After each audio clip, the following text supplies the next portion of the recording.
All right, good morning and welcome to Mishna Yomi. We're learning Masechus Kilayim, Perek Vav. Today, Mishna Dalet and Mishna Hey. Mishna Dalet, it says, Hamada es hagefen al mixus Elon Michael.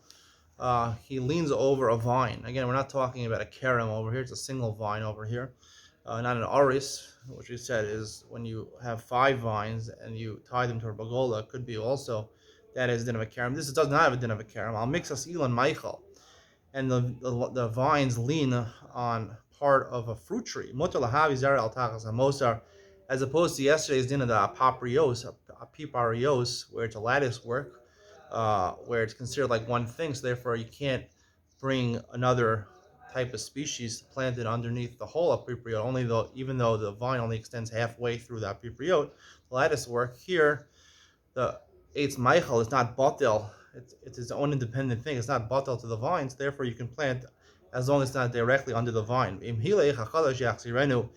the vine extends, so then all you have to do is just cut it off, turn it back, so therefore it doesn't extend over where the zera is planted. Rabbi Yoshua visited Rishmal in this village of Aziz.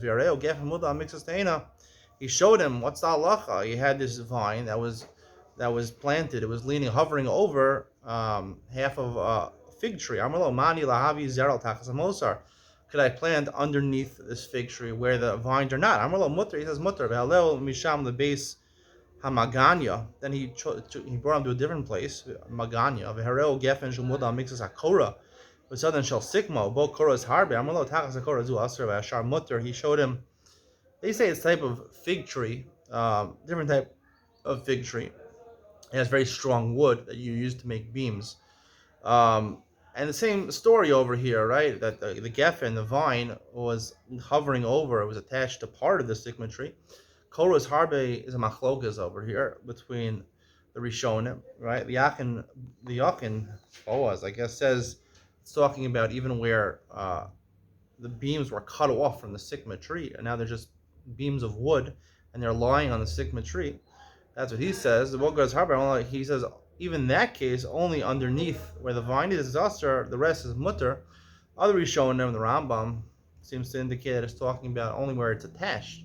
The chest, since it's part of a fig tree, so therefore, a fig tree, you're not mavatel to the vine, and you're not nullified to the vines. Therefore, only under where the vines are, it's usher, but not where the vines are, it's mutter. Mishnah, hey, Ezo Ilan Srak. What's considered an Ilan Srak? Ilan Srak is a barren tree. Kol she'eno osed peiros. Tanakam says any tree that doesn't produce fruit is ilan srak, and therefore it had, we saw in Mishna Gimel af papriot that it's even though where the vines don't extend, you can't plant on the tree at all.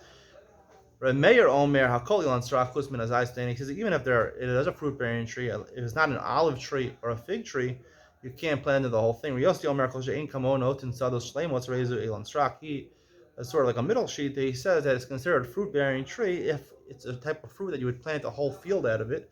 If you wouldn't plant the whole field of it, it's considered an ilan srak, a barren tree, even though it has fruits, and therefore you can't plant under even where the vine is not. That's the end of Mishna Yomi for today. Stay tuned for Ian HaMishnayos, where we discuss this machlokas in Mishnah Dalid about this sikma. Is it a sycamore tree? Type of ta'ina tree. Did you cut the branches or not? Stay tuned for that. Ian HaMishnayos coming up. Right.